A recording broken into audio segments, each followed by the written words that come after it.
Hello प्यारे बच्चों, कैसे हो आप सब। स्वागत है आपका अपने चैनल एजुकेट्स मैथमेटिक्स पे। और उसमें हम लोग क्लास 10th एनसीईआरटी मैथ्स का कंप्लीट सॉल्यूशन प्रोवाइड करा रहे हैं।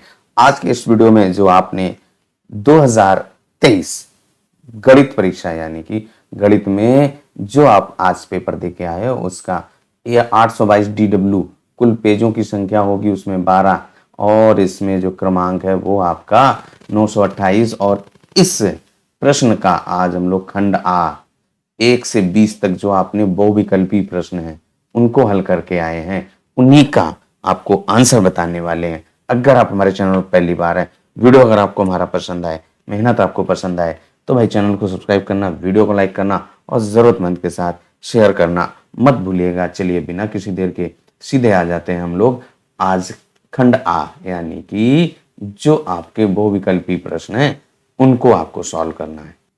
पहला प्रश्न हम लोगों का क्या कह रहा है कि निम्नलिखित संख्याओं में परिमेय संख्या है, तो इसका ए वाला विकल्प आपका सही होगा। इसके बाद आपका दूसरा रैखिक समीकरण युग्म x धन y बराबर 10 x माइनस y बराबर 4, इसमें आपका जो बी वाला विकल्प है वो सही है। कौन सा है भाई? बी विकल्प सही है।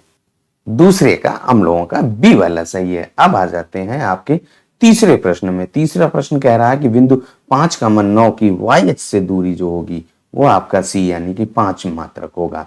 इसके बाद कह रहा है कि यदि किसी समबाहु समद्विबाहु समकोण त्रिभुज की एक भुजा 5√2 सेंटीमीटर है तो इसके कर्ण की आपको माप बतानी है, तो उसमें आपका ए वाला भाई विकल्प सही है, यानी कि जो चौथे वाले प्रश्न का विकल्प आपका ए सही है।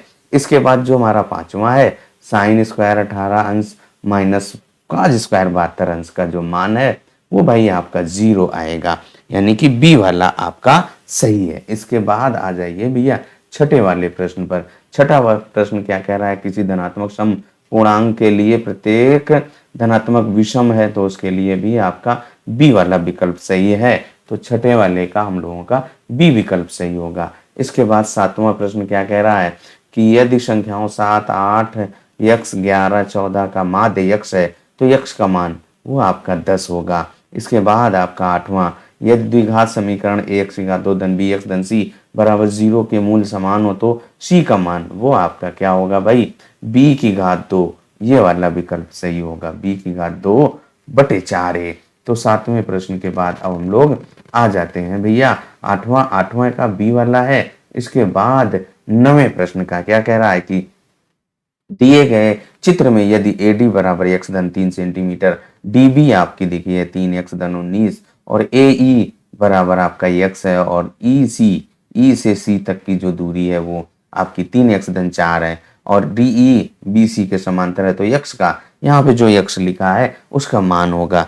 तो नवे वाले का हम लोगों का जो C वाला विकल्प है वो सही होगा। इसके बाद आ जाइए भैया 10वें प्रश्न पर। 10वां प्रश्न क्या कह रहा है कि 1 से 10 तक की धनात्मक सम संख्याओं का जो समांतर माध्य है, तो जो 10वां वाला प्रश्न है उसका आपका आंसर आएगा डी वाला। अब आ जाइए 11वें प्रश्न पर। अभाज्य यानी संख्या 156 की अभाज्य गुणनखंड क्या होंगे?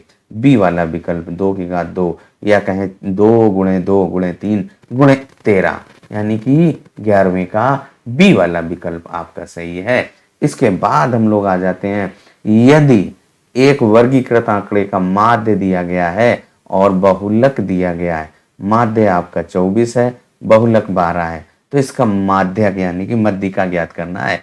तो जो माध्य बहुलक और मध्यिका के बीच में संबंध होता है उस फॉर्मूले की सहायता से आप ज्ञात करेंगे, तो इसका जो बी वाला विकल्प है यानी कि जो हमारा भाई यहाँ पे बी वाला विकल्प सही होगा। बी वाले पे हम लोग टिक कर देंगे, यानी कि जो हमारा भाई ये 12वें प्रश्न का बी वाला विकल्प सही है। इसके बाद आ जाइए भैया अगले 13वें प्रश्न पर। यदि रैखिक समीकरण 2x धन 3y बराबर 5 और 4x धन ky बराबर 10 के अपरिमित रूप से अनेक हल हों तो k का मान क्या होगा भैया? तो k का मान आपका यहाँ पर 6 होगा, यानी कि डी वाला विकल्प सही है। इसके बाद आ जाइए 13वें प्रश्न पर। तो 13वां भी हम लोग सॉल्व कर चुके हैं। 14वां क्या कह रहा है कि त्रिभुज ABC और BD दो समबाहु त्रिभुज इस प्रकार है कि D भुजा BC का मध्य बिंदु है, तो इसमें आपका जो C वाला विकल्प है, कौन सा? C वाला विकल्प हम लोगों का सही होगा, ये ऊपर हो गया। कौन सा सही होगा भाई? सी वाला, इसमें आपका सी वाला। तो आप सी वाले पर आप कलर कर देंगे। इसके बाद 15वां प्रश्न क्या कह रहा है कि यदि cos a बराबर 7/25 तो tan a धन काटे, तो आपका जो डी वाला है वो सही होगा। अब आ जाइए भैया अगले यानी कि 16वें प्रश्न पर। 16वां प्रश्न आपका क्या कह रहा है कि यदि दो वृत्तों की त्रिज्याएं क्रमशः 4 सेंटीमीटर 3 सेंटीमीटर है, तो इन वृत्तों के क्षेत्रफलों के योग का बराबर क्षेत्रफल वाले वृत्त की त्रिज्या, तो वो आपका ए वाला विकल्प यानी कि 5 सेंटीमीटर होगा। 16वें के बाद अब हम लोग आ जाते हैं 17वें प्रश्न पर। 17वां प्रश्न क्या कह रहा है? द्विघात समीकरण x की घात 2 माइनस 3x माइनस 10 बराबर 0 के मूल होंगे। तो जो हमारा 17वां प्रश्न है उसमें बी वाला विकल्प यानी कि 5 का माइनस 2 आप गुणनखंड विधि का प्रयोग करते हुए सॉल्व कर देंगे। इसके बाद 18वां, यदि समतल मैदान पर एक मीनार की छाया, उसकी लंबाई, छाया की लंबाई उसकी ऊंचाई की √3 गुनी है, तो सूर्य का उन्नयन कोण, तो इसमें आपका 30 अंश होगा। 18वें का भैया आपका कौन सा सही है? 18वें का सी वाला सही है। 18वें पे इसके बाद हम लोग 19वें पे आ जाते हैं।